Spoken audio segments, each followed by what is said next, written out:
você especificou, tratar, você tem uma casa, aí você pega o seu esgoto, aí joga numa estação de tratamento de esgoto dentro da sua casa, aí aquele esgoto tratado você já vai novamente reinserir dentro do sistema de distribuição de água da sua casa para você usar. Você não pode fazer isso. Por quê? Porque você tem que ter uma etapa de diluição no meio. Então, na verdade, não é que não tem, na verdade é uma situação que você não está atendendo a legislação. Tá? Qual é o tipo de, a forma de tratamento de esgoto que é mais utilizada na rede pública, senhor? Você poderia falar? Então, hoje em dia, existem várias tecnologias de tratamento de esgoto. Tá? A que mais é utilizada é a tecnologia biológica. Tá? Aí eu vou citar como exemplo lagoas de estabilização, reatores anaeróbios, entendeu? Também tem sistemas individuais compostos por fossa séptica mais sumidouro, fossa séptica mais vala de infiltração, fossa séptica mais vala de filtração. Então existe uma série de tecnologias de tratamento de esgoto. Qual é a tecnologia mais utilizada em cada caso? Vai ter uma tecnologia, porque são vários fatores a se considerar, aspectos ambientais, aspectos sociais. Então, a escolha da melhor alternativa de tratamento de esgoto, ela depende dessa análise desses parâmetros, análises culturais, análises econômicas, análises de clima, topografia, disponibilidade de área. E aqui na região a gente utiliza muito em Ilhéus, o sistema de tratamento de esgoto da cidade é composto. Ilhéus tem mais de uma estação de tratamento de esgoto. Tá? Uma delas utiliza lagoas de estabilização, que é uma lagoa onde o esgoto entra e é feita uma decomposição, um tratamento biológico dentro dessa lagoa. Os próprios micro-organismos que são encarregados de tratar esse esgoto, estabilizar essa matéria orgânica que causa a poluição nos rios. Então, uma das estações utiliza lagoas de estabilização. A outra estação utiliza reatores anaeróbios associados com lodos ativados. O que é um reator anaeróbio? É um compartimento onde são processados reações biológicas anaeróbias, sem a presença do oxigênio. Então, os micro-organismos anaeróbios, eles são responsáveis por tratar o esgoto. Como que é esse tratamento? Eles pegam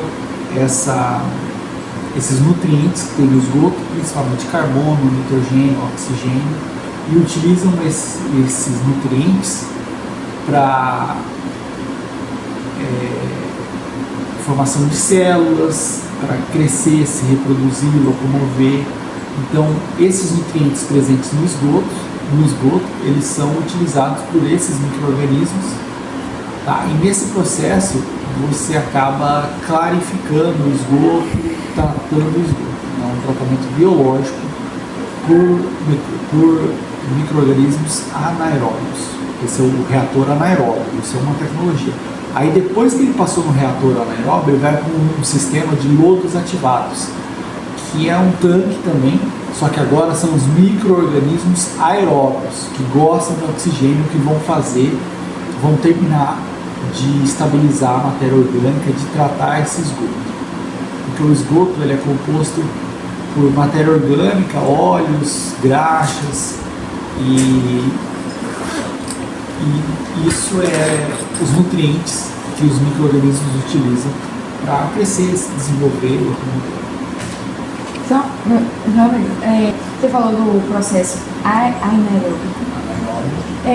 Eles passam por algum tipo de filtro antes de ir ou vai direto? Não. Aí, nesse caso aqui de Ilhéus, é a lagoa de estabilização, o esgoto ele chega ele é despejado nessa lagoa, na lagoa que tem um tratamento. Mas existem filtros anaeróbios também, porque você pode ter tecnologia anaeróbia com filtro e sem filtro. Entendeu? Então tem uma tecnologia que é filtro anaeróbio. Aí você faz o esgoto passar por um compartimento, e nesse compartimento tem como se fosse um filtro. Pode ser brita, pode ser restos de construção que formam um meio suporte para a fixação dos micro-organismos.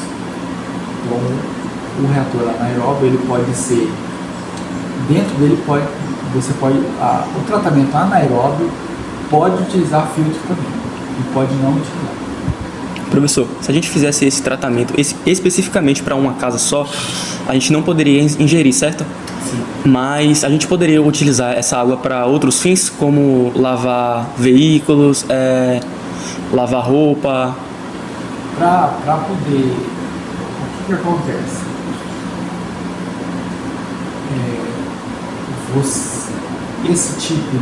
Para você chegar nesse tipo de utilização, você teria que acompanhar regularmente como está a característica dessa água. Por quê? Porque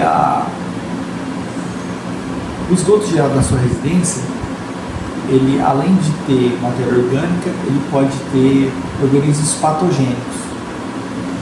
E esses organismos patogênicos, eles que causam doenças, podemos citar várias doenças aí que têm sua relação com a água, por exemplo, febre tifoide, cólera, diarreia, esquistossomose. Então, quando você pega o esgoto da sua casa e trata, aí você tem que fazer ele passar por um outro processo de diluição ou infiltrar ele no solo para ele terminar o tratamento. Hoje você não poderia fazer isso na sua casa, porque você teria que ter um acompanhamento muito rigoroso e sistemático da qualidade do seu esgoto tratado. Hoje não é recomendável você fazer isso. Vamos supor que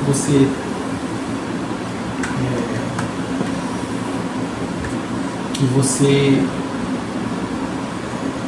queira reaproveitar a água.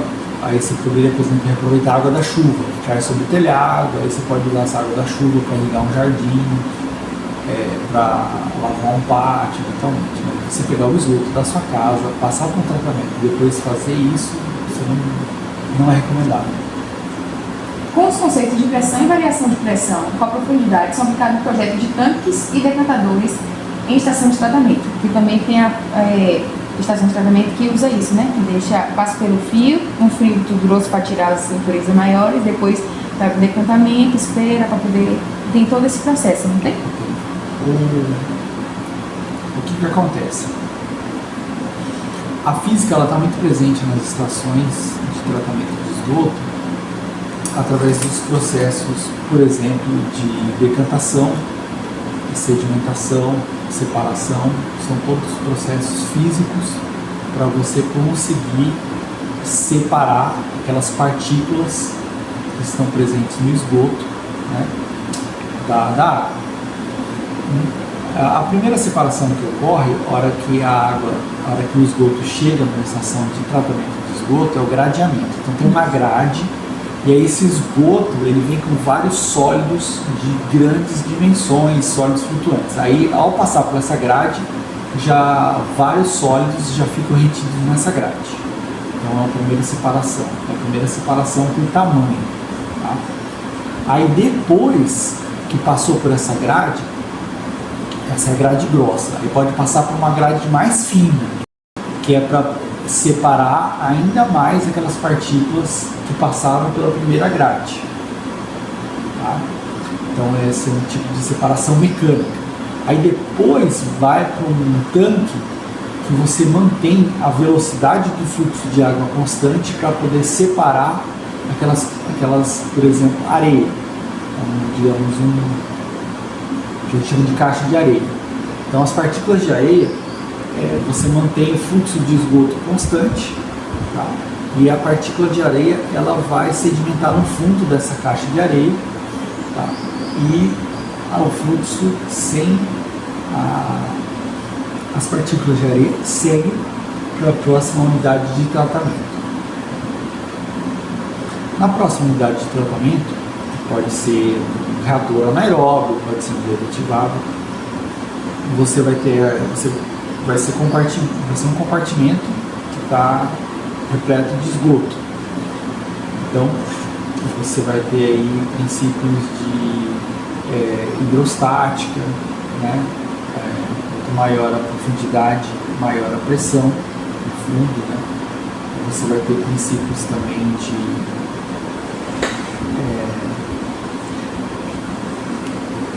medição de vazão. Você tem que medir a vazão do esgoto para você ter uma ideia de qual volume por unidade de tempo está entrando na sua estação. Tá?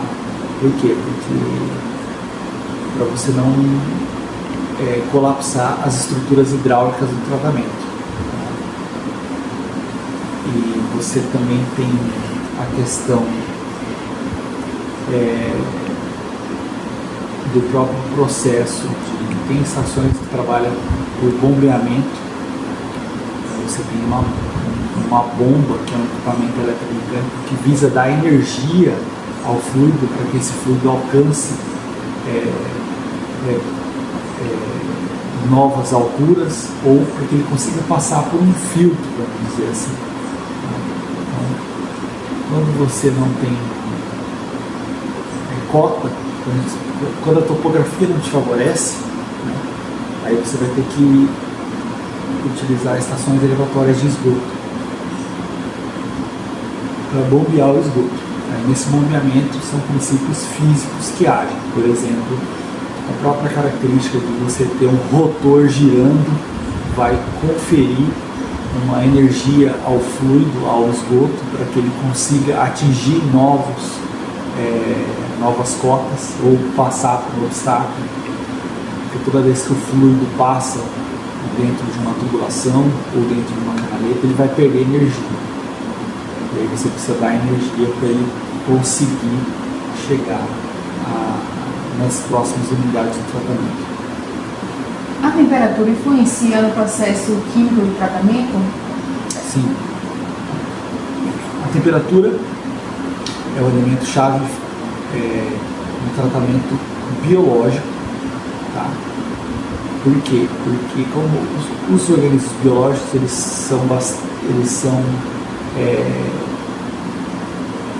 eles dependem da temperatura. Se a temperatura é muito baixa, eles não conseguem se reproduzir, se desenvolver, se locomover. Se eles não realizam essas atividades, eles não vão consumir os nutrientes presentes no esgoto que nós geramos, que é o nitrogênio, carbono, oxigênio, tá? Que é aquela matéria orgânica que entrando em contato com a água ou com o solo, ela polui. Tá? Um exemplo disso nós temos aí os alpinistas que escalam o Monte Everest. Como são temperaturas muito frias, muito baixas, e esses alpinistas, no processo de escalada, eles têm que utilizar o banheiro, só que não tem banheiro. Aí as fezes ficam por vários e vários anos ativas ainda, porque você não tem essa atividade biológica bastante ativa, porque a temperatura é muito baixa. Aí você acaba demorando muito tempo para que os organismos que estão ali consigam estabilizar aquela matéria orgânica que foi deixada. Então a temperatura é muito chave. Qual você acha que é o principal, o mais importante para poder entender a parte de tratamento de esgoto? De física, a parte de hidrodinâmica e hidrostática é essencial, fundamental. Mais uma pergunta? Bom, só o que o senhor acha do nosso projeto? O projeto é muito interessante, eu já parabenizo vocês pela iniciativa. Ele é bastante desafiador, e imagino que o projeto seja a questão de você montar uma estação de tratamento de esgoto para conseguir reutilizar essa água gerada na sua casa, para que você consiga reutilizar ela na própria casa. Ele é bastante interessante, e as vantagens dele é que primeiro que você reduz você cria uma resiliência, né? Porque sempre que você precisa estar buscando novas fontes de água, a população vai crescendo, vai aumentando, e nós sabemos que os recursos naturais eles são finitos. E quando você tem essa característica de círculo fechado, aí você reduz você tem um sistema mais resiliente, né? E não tão exposto às mudanças climáticas e eventos extremos. Podemos citar na região a falta de água que teve em 2016. Vocês são aqui de Ilhéus da Laguna? Isso de Camacan. E ele de Canavieiras. Mas eu presenciei. Isso. Então, o que acontece? Quando você tem eventos extremos, como secas, ondas de calor ou até mesmo chuvas intensas, você acaba colapsando o sistema de abastecimento de água de uma cidade e também o sistema de tratamento de esgoto. Os dois eventos eles podem colapsar. Por exemplo, você tem aqui em 2016 a seca foi tão severa que não tinha água no rio Almada. E aí, se não tinha água no rio, que era o principal manancial da cidade de Itabuna, não tinha água para colocar no sistema e abastecer as casas das pessoas. É um evento extremo de grande magnitude. O outro evento extremo são as chuvas intensas, que também causam problemas. Em 2021, 5 anos depois, a gente teve um dezembro muito chuvoso que colapsou várias estações de tratamento de água aqui na região. Por exemplo, Eunápolis e Itamaraju, o nível de água do rio subiu tanto que acabou por inutilizar as estações de bombeamento de água. Então não tinha como você mandar água para a estação de tratamento de água. Você também estava com a sua estação de tratamento de água completamente submersa. Então, a falta de água é um problema. E o excesso de água também vai comprometer a resiliência do seu sistema de abastecimento de água. Não só a falta de água, mas a falta de energia. Quando tem esses eventos de grande magnitude, as cheias dos rios, você pode colapsar pontes. Colapsando pontes, não tem acesso por exemplo, a estação de tratamento de água, não tem energia. Então, aí você acaba paralisando o seu tratamento de água. Nessa opção, desse projeto de vocês, você teria um tratamento descentralizado, cada um teria o seu tratamento e utilizaria a sua própria água. Então seria algo mais resiliente. Só que aí existe na verdade, existe as amarras legal. Você teria que ter um sistema muito bem monitorado, poderia fazer isso a nível de pesquisa científica. Se tivesse... Então, quando você fala de rede pública, aí você precisa ter o atendimento das normativas técnicas. Então, para que o projeto ele funcione de maneira adequada, o primeiro passo é atender as normativas técnicas para que você consiga ter um projeto adequado com a lei vigente no país. Então, eu acho que é o primeiro passo para ser checado e averiguado. Obrigado, professor. Beleza. Muito obrigado, professor.